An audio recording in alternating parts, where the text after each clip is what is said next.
So everyone, this is the first message of the week that we have from Ed, something that I've been looking forward to for quite some time. So without further ado, let me go ahead and mute my microphone and turn this over to Ed.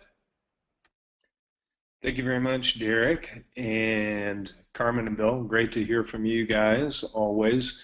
I'll apologize a bit in advance. Derek had asked me to do this last week, and I was going to prepare something for this week, but I had the awesome opportunity to pass a kidney stone this week, so I was otherwise occupied in that process, which was definitely gave me lots of opportunity for contemplation and observation.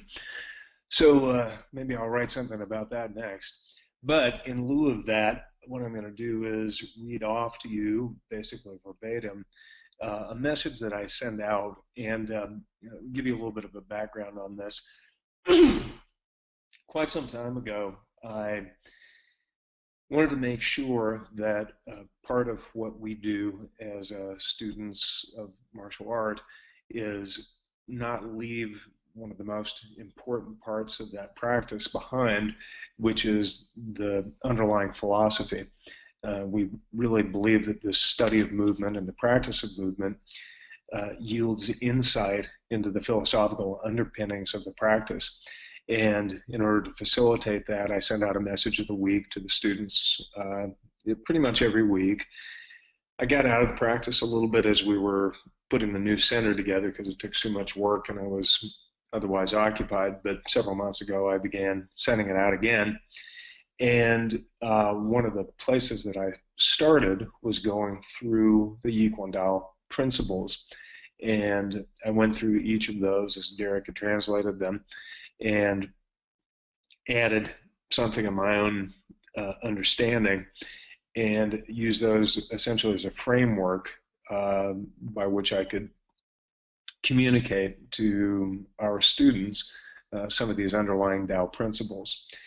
It so happens that the one from last week, or the week before actually, was a summary, the final I Kuan Tao principle, which is to transform the world into great unity by pursuing this path to bring the world into a state of harmony, equality, fraternity, and justice. So I'm just going to read this to you, and then I'll give you a couple of little highlights, commentaries afterwards. This week marks the end of our analysis of the 21 principles that come from I Kuan Tao. As you see, the last principle comes back to the one, or the great unity. If we're to practice principles such as these, regardless of our culture, geography, ethnicity, philosophy, and religion, it stands to reason that the barriers of divisiveness would stand between people of all backgrounds would melt away. As the Dalai Lama says, we all just want to be happy. And how can we be happy? We live a healthy, happy, creative life. And how do we do that? Through following all of the other steps we identified over the past months. In my opinion, no one has the market cornered on good sense, and no one has the market cornered on universal truth either. I'll add a little commentary on this here. These steps are an integral part of my personal practice, but I also find that through the study of various wisdom traditions, both from the East and West, there are a great deal of similarities that help to enhance my own personal practice and my ability to relate to both the world seen and unseen and the people who inhabit it.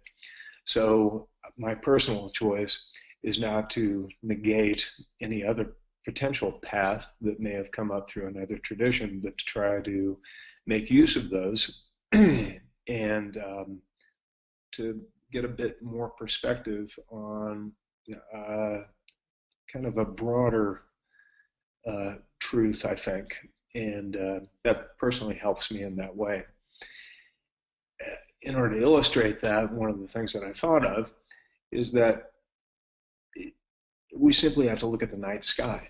When we look at the night sky, we all are sort of captured with this sense of awe that comes from that.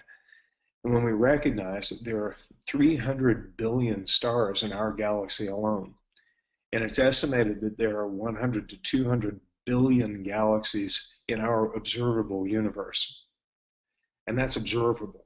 I mean, think about the immensity of that.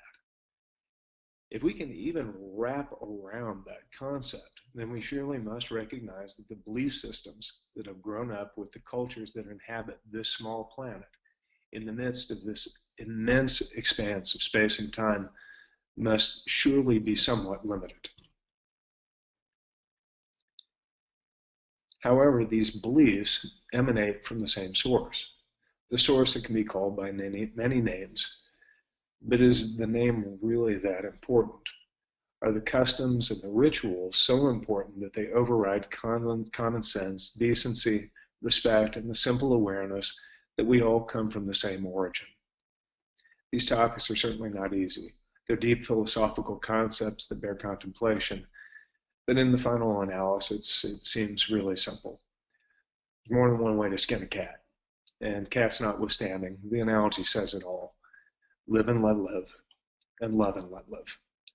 So to me, when I hear one particular person or particular tradition which states that they feel as though there's a sense of mutual exclusivity, where that there is the market cornered, and that only this path will lead to God, or only this path will lead to the truth, I question that, simply because when we look at the broad scope of the universe, how could that possibly be? How could any being that has not been exposed to the teaching of another simply because of locality, how can that person be excluded from that universal truth? To me, it just simply doesn't make sense.